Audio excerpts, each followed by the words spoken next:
On the 29th of December 2017, an unusual call came into the emergency number 911.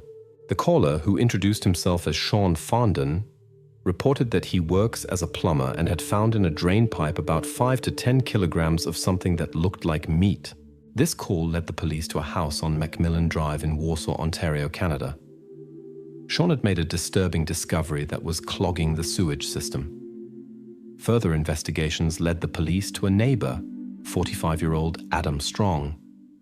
Surprisingly, Strong immediately confessed that evidence could be found in his freezer. This confession was only the beginning of a complex and dark story that required further investigation. In 2017, a sensational crime occurred in Oshawa that shook the entire country. On the 11th of September, a frightening discovery was made in Lake Ontario, near the port of Oshawa. A boy was fishing with his grandfather and noticed something strange in the water. The authorities immediately came to the scene, recovered evidence, and began investigations. Despite thorough searching by divers, not all parts of the evidence could be found. The examination revealed that the found fragments belonged to a woman, but the cause of the incident remained unclear. Clear traces on the fragments led the police to suspect that it was an intentional crime. Missing parts made identification of the person difficult, which is why DNA analysis was required. Only on the 9th of November 2017, 2 months after the discovery, did it become clear that the fragments belonged to Rory Hajj, an 18-year-old pregnant resident of Oshawa who had disappeared at the end of August of the same year. Rory Hajj was born on the 9th of July 1999 and was the darling of her mother, Shannon Dion. Little is known about her father, but some relatives had the reputation of leading a difficult life. Her grandfather, Bernard, a former biker, gangster, and boxer, was known as the founder and national president of a motorcycle club. Rory's uncle Harley was also an active member of another motorcycle club called Hell's Angels. Despite such family connections, Rory's childhood was relatively quiet. She was described as a nice and smart girl. Besides her mother, Rory was also very close to her godmother and Shannon's best friend, Christy Emeltic. Since her early childhood, Rory was a good student, and at the age of 13, she received the prestigious title Cadet of the Year in her local army division. But her life changed drastically in the first year of high school when she came into contact with bad habits that led to an addiction. In the following years, Rory's life became turbulent. Dangerous interests took an important place in her life. She desperately tried to overcome her addiction and got into bad company of peers, which worried her mother even more. Shannon sought help from the support society to help her daughter overcome the difficulties. Fortunately, her efforts were successful at the beginning of 2017 when Rory began taking steps to improve her life. She found a job, returned to school, and found stability by moving in with her boyfriend, Tony. Despite the past difficulties, Rory was determined to change her life and find a better path for herself. In August 2017, Rory told her mother that she was pregnant. She desperately wanted to keep the child, and Shannon supported her in this. But the mother did not know that Rory had returned to her old addictions. On the 28th of August, Rory met near a shopping center with Constable Christopher Kane. He had cared for the girl's welfare over many years and tried everything to connect her with social services to help her fight the addictions. During their conversation, Rory admitted that she had fallen back into bad habits and was going on dates to pay for them. Deeply concerned about her condition, Constable Kane decided to find appropriate social services to help her. Unfortunately, Rory had disappeared when he returned. The next day, the 29th of August 2017, friends and Rory's mother brought her to the hospital after a deterioration in her mental state. Unfortunately, for unknown reasons, they could not stay with her and left after a few minutes, leaving Rory alone. Strangely, she left the hospital grounds after only 15 minutes without waiting for the necessary medical help. Surveillance cameras recorded her calmly leaving the hospital. This was the last confirmed sign of life from her. Since then, her whereabouts remained unknown. When the family and friends heard nothing from her for several days, their concern grew. Fearing the worst, they filed a missing person report with the police, which triggered an extensive search throughout the city. They also posted flyers with Rory's photo throughout the neighborhood. Unfortunately, all their attempts to find her remained unsuccessful until DNA connected the clues found in a river with Rory and confirmed the fact that a crime had been committed in the city. However, the case was not yet closed. The police faced the difficult task of collecting all remaining evidence and reconstructing the complete picture of what had happened. Everyone hoped for a successful conclusion to the investigation, but an unexpected turn exceeded all expectations.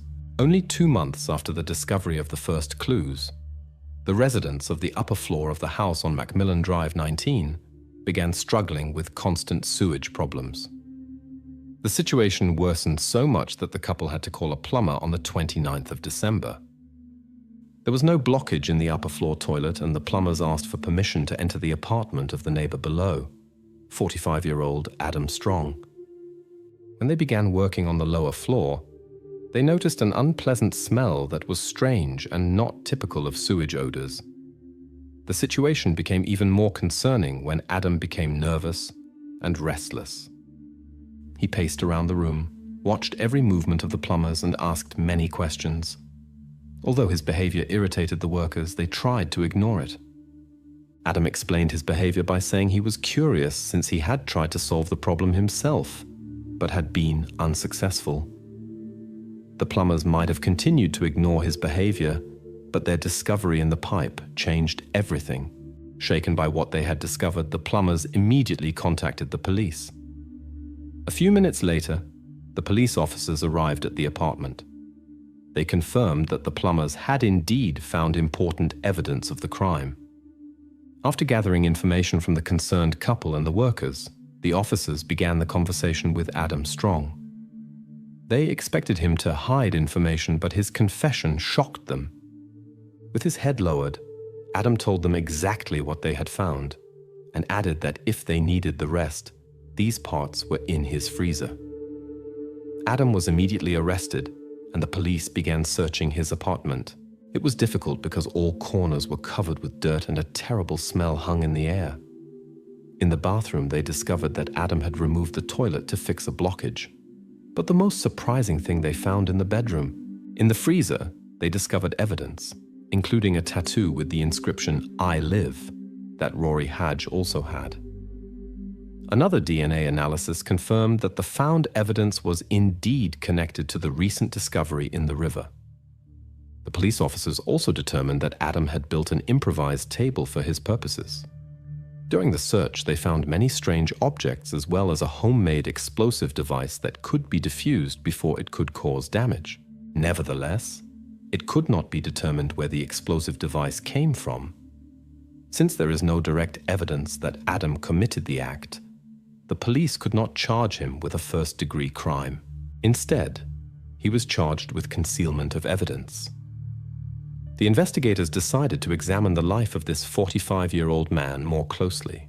Little was known about him, but he moved into a rental apartment in Macmillan in early 2007. Adam worked for many years as a security guard on film sets in Oshawa and as an employee at 2 different gas stations in Ajax.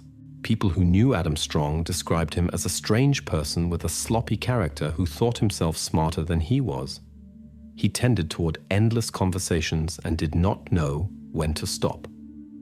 One of his ex-girlfriends, whose name is not mentioned, described him as violent and controlling. Thanks to their testimonies, valuable insights into his psyche could be gained and light shed on the dark and disturbing world in his apartment. However, this information was not sufficient to charge him with a first-degree crime. Therefore, the investigators focused on obtaining a confession.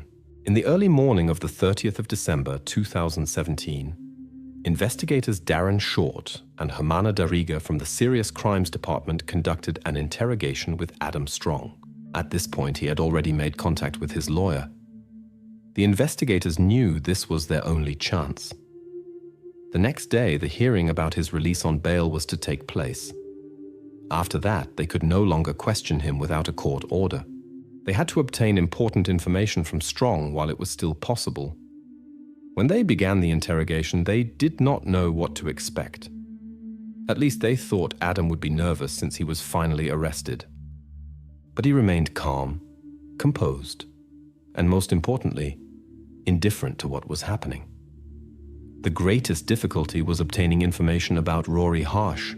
His stubborn silence was incomprehensible, especially considering that Adam had previously confessed that evidence was in his freezer.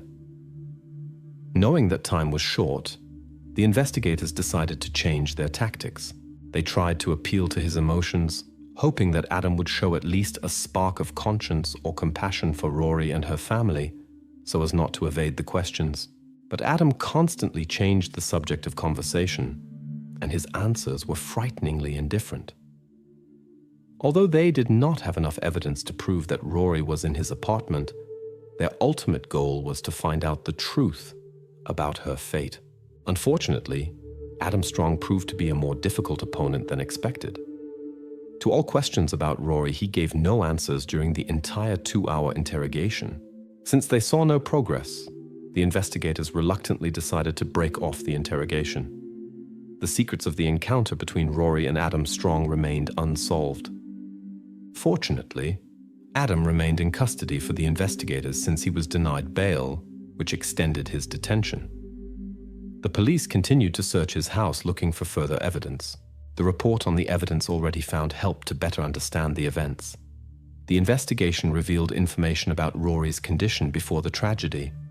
A bent hammer with Rory's DNA was found in the house. However, that was not the most important discovery. When the investigators considered the search complete, they came across another surprising discovery. In July 2018, 7 months after Adam's arrest, they found a tool in a kitchen drawer of his house that was covered with unknown traces. The examination revealed that the found DNA did not come from Rory, but from another girl named Candace Fitzpatrick. Candace Fitzpatrick was born on the 3rd of February 1989. Little is known about her early life. Her father, William Fitzpatrick, divorced her mother, whose name is not known. After the divorce, William moved to Alberta while Candace remained with her mother in Oshawa. Her life took a turbulent course, marked by a chaotic lifestyle. At some point she disappeared from home, and her father set out to search for her in Oshawa. When she returned, Candace expressed the desire to live alone. When she turned 19 in the year 2008, her life was almost completely derailed. Similar to Rory, she was a problematic girl, struggled with addictions and resorted to questionable means to finance them. Candace often disappeared for several days or even weeks, but always returned, until March 2008, when her family saw her for the last time. Increasingly worried about her disappearance, William began actively searching for his daughter throughout the city. Astonishingly, Candace's disappearance was not officially reported to the police until 2010, 2 years after her disappearance. William reported that he had gone to the police several times in 2008 about Candace, but due to her habits and lifestyle, her disappearance was not taken seriously. After 10 years of uncertainty and waiting, Candace Fitzpatrick's family finally received the devastating news they had always feared. The undeniable similarity between these two girls went beyond their difficult life paths. Their appearance was also strikingly similar. The irony of fate lies in the fact that although there are 10 years difference in their disappearance, both suffered the same fate and the same person was involved. If Adam had not remained unnoticed for 10 years after the incident with Candace, Rory could have avoided this fate. Evidence in Candace's case has not been found so far. Only one person knew the secret of this story. The investigators were able to convince the prosecutors to drop the original charges against Adam Strong. Instead, he was charged with a capital crime in the first degree for both Rory and Candace Fitzpatrick. This gave the investigators the opportunity to interrogate Adam again.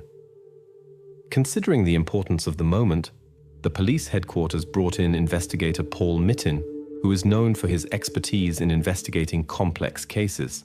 On the 18th of November 2018, 11 months after the first interrogation, Adam Strong was interrogated again. This was the most important interrogation. To investigator Mittin's surprise, Adam voluntarily told how he was treated in prison. The investigator saw this as a positive sign that Adam was at least willing to have a conversation, even if he had not yet gotten to the heart of the matter. Hoping to build trust and understanding before discussing sensitive details, investigator Mittin fulfilled Adam's request for food. After building trust, investigator Mittin felt it was time to address the subject of the case. After 10 hours of difficult interrogation, the investigator managed to obtain all necessary information and decided to end the interrogation. On the 28th of September 2012, 12 years after Candace's disappearance, and 3 years after Rory's disappearance, Adam Strong stood trial on both charges. Despite all the evidence collected against him, he pleaded not guilty in both cases.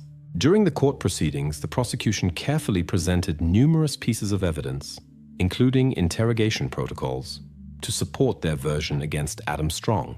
Although Adam revealed no details about what happened to Rory during the interrogation, the prosecution built their theory on the existing evidence. According to their version, Adam lured Rory to his home by offering money for certain services, then committed the crime and began hiding the evidence. Cell phone data showed that Adam was in the river area on the 4th of September, a week before evidence was found during a random fishing trip, which further strengthened the burden of proof against him. The prosecution insisted that Candace's case followed a similar scenario. The defense, on the other hand, denied Adam's involvement in the crime and claimed that everything was due to Rory's bad habits, and that Adam Strong had only tried to eliminate traces. In court, Adam tried to justify himself with a difficult childhood. He claimed to have had traumatic experiences at a young age that left deep marks on his psyche. Although he expressed his condolences to the women's families, his words seemed dishonest. His behavior showed a disturbing degree of indifference and lack of regret for his actions. The evidence presented in court clearly showed that Adam Strong fully understood his actions and their consequences. It was clear that he knew exactly what he was doing and had no remorse. In fact, he saw prison as a way out of a difficult situation connected with loneliness and financial difficulties. Adam was ready to give up his freedom to get the basic needs that prison could provide. In May 2021, Adam Strong was sentenced to life imprisonment. This is the highest possible penalty that can be imposed under the laws of the country. Although the families could not get their loved ones back, they felt that justice had been achieved. In July of the same year, Strong provided valuable information about the whereabouts of evidence in the Candace Fitzpatrick case. Based on this information, he accompanied the police on the 4th of November 2021 to the area where the evidence was buried. On the 8th of November, the authorities finally succeeded in finding the long-awaited evidence. After forensic examination, it was confirmed on the 13th of November that the findings were indeed connected to the Candace Fitzpatrick case. In June 2022, the police discovered additional evidence in Adam's apartment. However, the details of these findings remain secret since the investigations are still ongoing. This suggests that Adam Strong may be involved in further crimes that the police still have to solve. A woman with 2 children suddenly disappeared from her house and raised many questions. The police began investigating and encountered strange and contradictory evidence. Finally, the truth was established, but no one had expected such an ending. When all details became known, the case quickly became one of the most discussed topics in the country, as it shocked many. Tara Lynn Grant was born on the 22nd of June 1972 in a suburb of Detroit. She spent most of her childhood on a farm together with her parents and her sister, where she enjoyed riding and helped care for the animals. During her school years, Tara was athletically active, played curling and basketball, and participated in the school music group. After graduating from school, she went to the University of Michigan, where she met Stephen, with whom she entered into a relationship. After their studies, they married. Tara, who earned a degree in business administration, began working at a large international company, while Stephen, who dreamed of a political career, became an assistant to a state senator. But after the senator's resignation, he lost his job and went to work in his father's small workshop.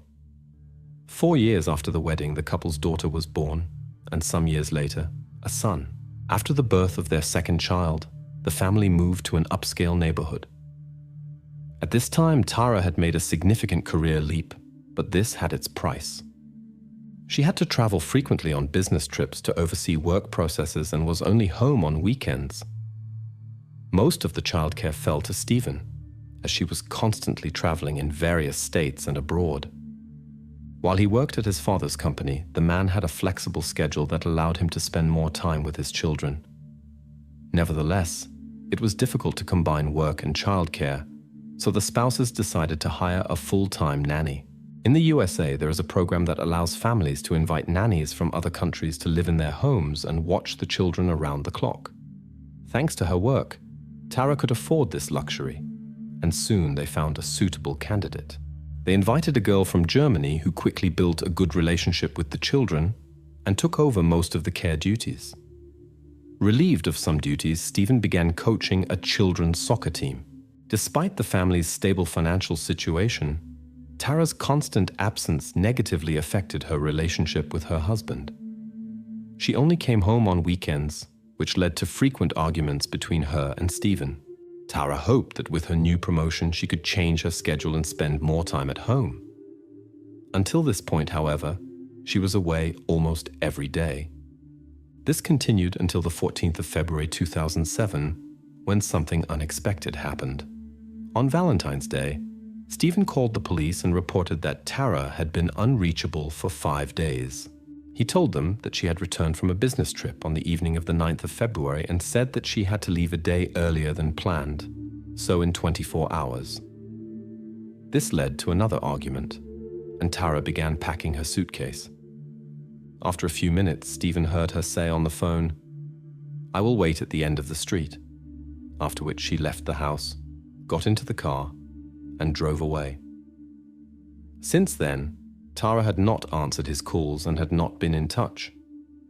The police immediately wondered, why did Stephen wait a full 5 days before reporting her disappearance? Stephen explained that he had not been worried at first because he thought Tara had gone on a business trip early and was not getting in touch because of an argument. But in the following days, her absence began to worry him, because normally Tara always tried to speak with the children, who were 3 and 7 years old, at every opportunity. This time, however, she did not get in touch. When Tara's boss called on Monday and said that she had not appeared for the meeting, Stephen became even more worried.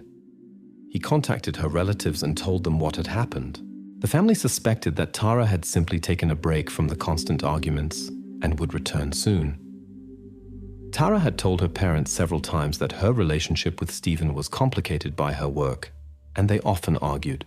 Therefore, the relatives thought she had simply taken a time out. But time passed, and Tara did not appear and did not answer calls. Finally, Stephen became suspicious and turned to the police. When Stephen answered the police's questions, the investigators noticed some suspicious scratches on him. The investigators asked whether the argument with Tara had escalated into something bigger, but Stephen denied this and explained that he worked with metal parts at his father's factory, which had led to the scratches. After the interrogation, the investigators asked to search the house, and Stephen agreed. Upon arriving at the house, the police found that all of Tara's important belongings, including her documents, handbag, and suitcase, had disappeared. Stephen granted them access to her computer, and they examined Tara's bank account.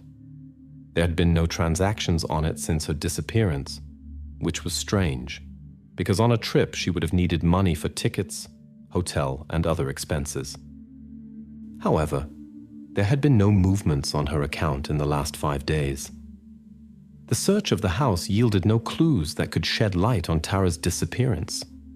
Nothing indicated that she had been involved in an incident. The investigators could only try to trace her movements from the 9th of February to understand what had happened to her. The local police officers had little experience investigating such cases, as their region was considered one of the quietest. Normally, they dealt with small neighborhood disputes and other minor incidents. Finally, they offered Stephen to take a lie detector test, but he categorically refused. He explained that he would never harm his wife and broke into tears. Finally, the police officers left and considered what to do next. But the next morning, Stephen called himself and said that he was ready to be interrogated. Shortly afterward, however, his lawyer called the investigators and explained that he had advised his client against it. The police considered Stephen the main suspect because he was the husband of the missing woman. This was common practice in such cases, especially since they had no other leads. Relatives, friends, and colleagues confirmed that they had had no contact with her since the 9th of February and did not know where she could be. Her bank cards were not used, although she should have had to make expenses. The investigators considered how they could interrogate Stephen and found something interesting. It turned out that his driver's license had been revoked, but he continued to drive anyway. The police officers waited until he got into the car and arrested him. But he again felt like a suspect and refused to speak. The lawyer quickly posted bail for him, and Stephen returned home. The police officers continued searching for clues and requested the activity logs of her mobile phone. Tara made her last call on the day of her disappearance. She called Stephen from the airport and said that she would be home soon. After that, her phone received many calls from her husband that went to voicemail. The investigators listened to these messages in which Stephen asked her to answer or call back. He also scolded her for leaving the children and begged her to come home for their sake. The phone was turned off, and according to the mobile service provider, it had last logged into the transmission towers near Tara's house in the evening on the day of her disappearance. At this time, the police officers found no incoming calls. Stephen had previously told them that someone had called Tara before she left the house, and she said that she would wait outside. Nevertheless, the recordings of Stephen's calls on the voicemail seemed sincere to the investigators. He was really worried about his wife and was angry at her for leaving the children. Nevertheless, they hesitated to remove him from the list of suspects, but there were also no further clues. Stephen avoided speaking with the police, as he accused them of wasting their time with him instead of searching for Tara. Nevertheless, he actively worked with the press, which reported on the case from the beginning. Tara's mysterious disappearance quickly attracted public attention, and Stephen regularly appeared before cameras asking her to come home. When the agency through which Stephen and Tara had found the nanny learned of the incident, it decided to send the girl back to Germany. Previously, she gave the police a statement that her time in the house had gone well. The girl told that on the evening when Tara came home, she was at a bar with friends. When she returned, she saw Stephen, who was obviously upset and said that Tara had just left. Despite his refusal to speak with the police, Stephen hired a private investigator, a former FBI agent, to conduct his own investigations. But he too could not find Tara. Without further clues, the police decided to change their tactics.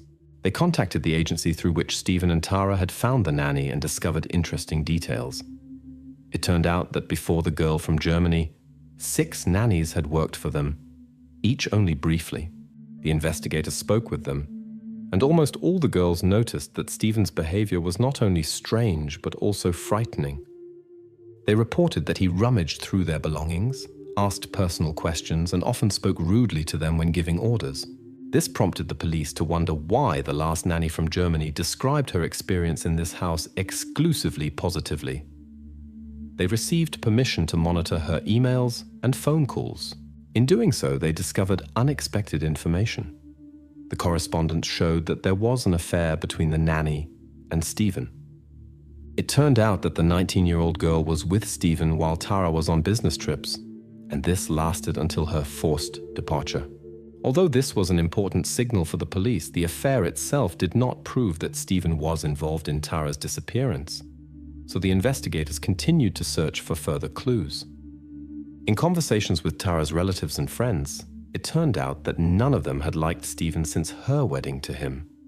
According to them, he always behaved strangely, tried to control her every step, and got along with no one in her family. After some time, the investigators learned something else. They were contacted by Stephen's ex-girlfriend with whom he had been together before meeting Tara, and she told the police many interesting things.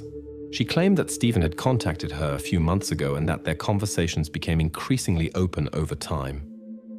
Finally, Stephen began to speak openly about the desire to meet with her and get closer, although both were married. He also complained about Tara and her constant absence, suspected her of having an affair with her boss. He even admitted that he had installed a special program on her computer to read her messages, but found no confirmation of his suspicions. All this made the police think even more about Stephen's possible involvement in Tara's disappearance, but they still needed evidence. Several weeks had passed since Tara's disappearance, and the investigators began to fear that it might be too late to search for her. They launched a large-scale search for clues in this case. Volunteers were brought in. Areas within several kilometers around Tara's house, as well as a large nearby park, were examined. The search lasted several days, but brought no results. This continued until the 28th of February, when a local woman who was walking in the same park called the police. She was aware of Tara's disappearance and had read in the news that the police were searching the park for clues. Therefore, the woman remained vigilant and carefully observed the surroundings, hoping to discover something. Soon she actually noticed something unusual. Under one of the trees along the path lay a bag that was covered with branches and snow. Inside was something, and the woman decided to examine it. As she approached, she saw through the bag rubber gloves and something that looked like metal shavings, and on the ground she noticed something dark red. The woman took the bag and handed it over to the police. The investigators immediately recognized that there could be something important at the bottom of the bag and sent it to the laboratory.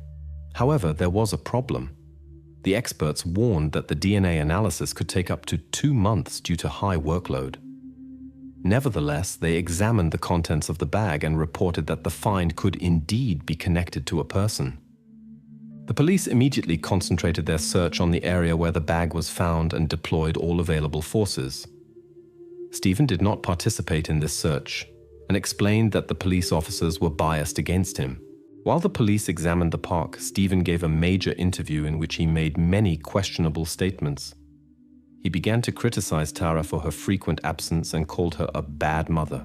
Stephen claimed that child-rearing fell almost completely on his shoulders, and Tara did not care about it at all.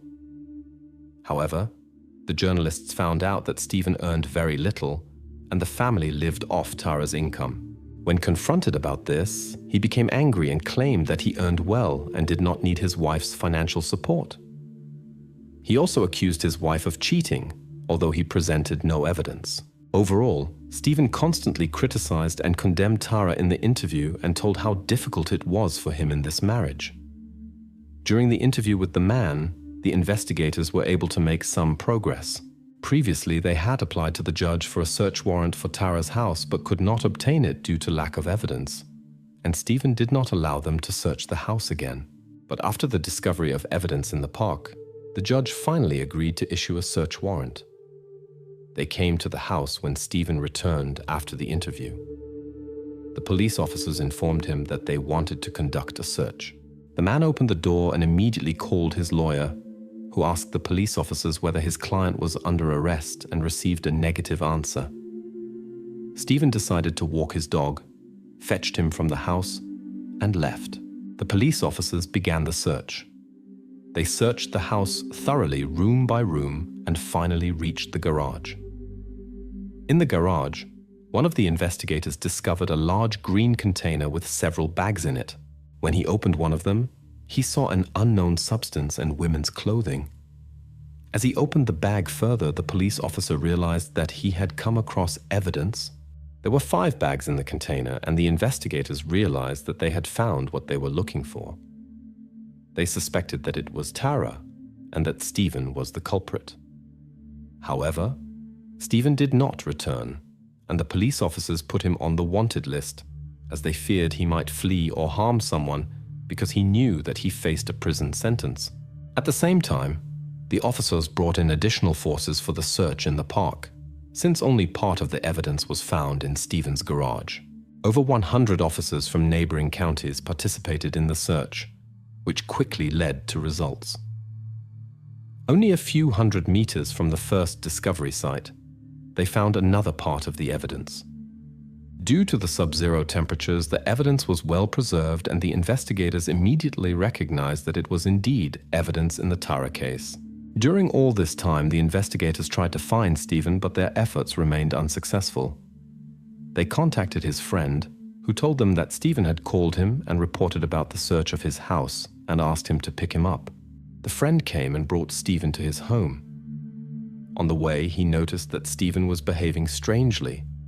He looked frightened, his hands were trembling, and it seemed as if he was on the verge of a nervous breakdown.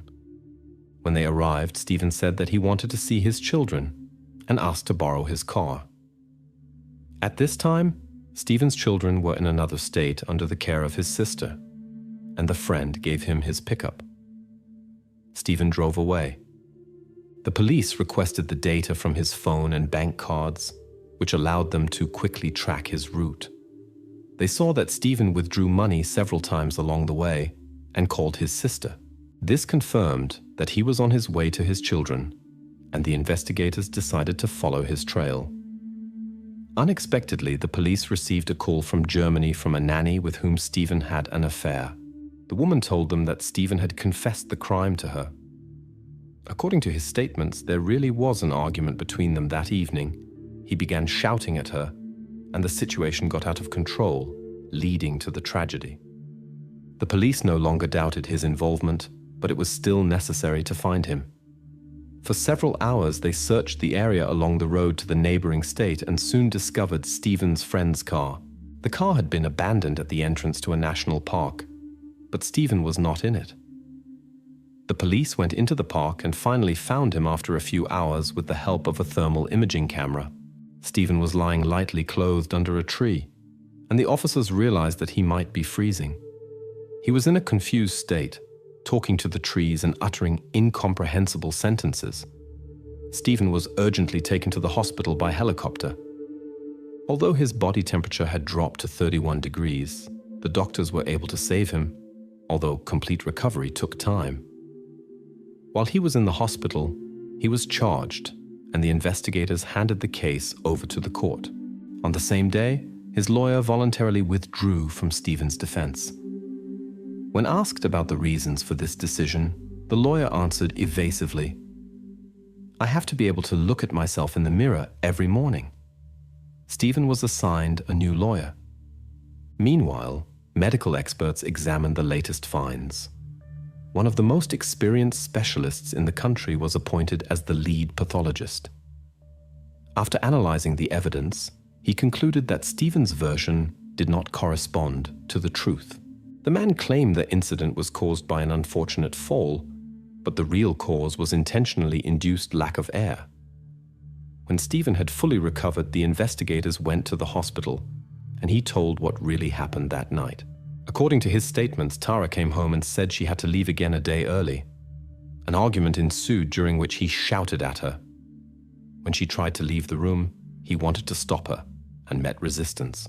Then, overwhelmed by rage, he committed the crime.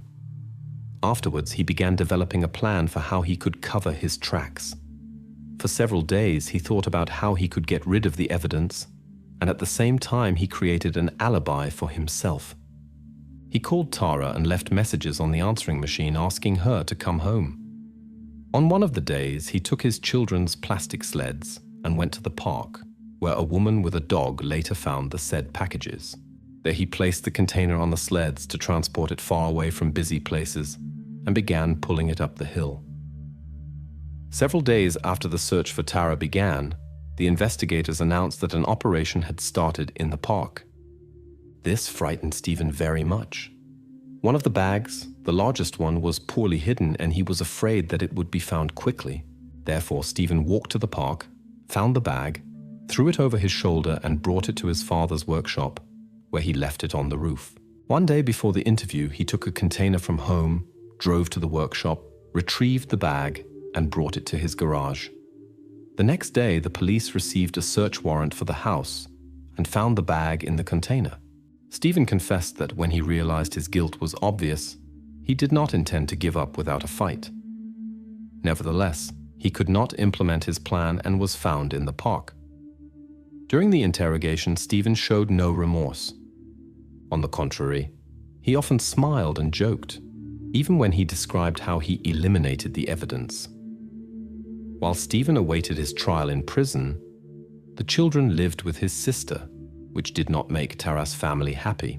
Stephen's sister continued to maintain contact with the children and pitied him, often joking about what had happened. Finally, Tara's relatives achieved that the children remained with her sister, although Stephen's family continued to have the right to see them. Since November 2007, the court trial began, and Stephen pleaded guilty. Nevertheless, his new lawyer tried to achieve a reduction in punishment by claiming that Stephen had committed the crime after years of marital problems caused by his wife's frequent absences. During the trial, it turned out that Stephen had lied that Tara wanted to leave a day early. Her boss testified that Tara had no additional meetings and was supposed to return to work at the normal time. This was also confirmed by Tara's sister, who had recently spoken with her by phone. Tara said that she planned to spend the weekend at home as usual. No evidence was found that Tara had cheated on her husband.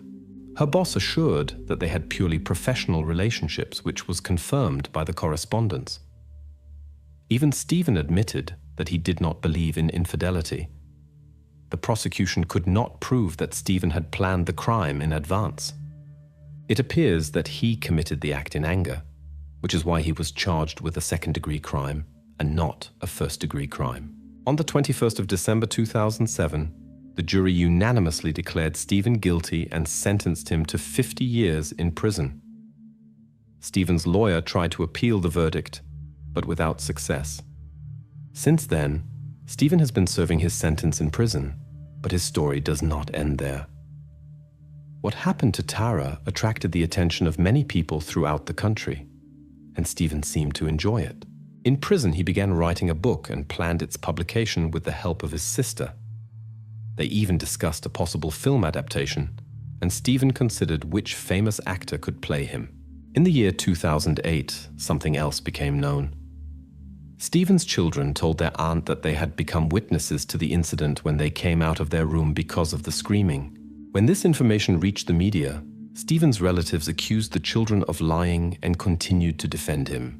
In the same year, it became known that Stephen's father, who unlike other relatives did not support him, could not cope with what his son had done. Today, Stephen is still in prison and has the possibility of early release only in the year 2058. Tara's relatives and friends organize an annual marathon on the route in the park where she often jogged, and her children regularly participate in it. Despite their father's act, they found the strength to continue living and preserve the memory of their mother.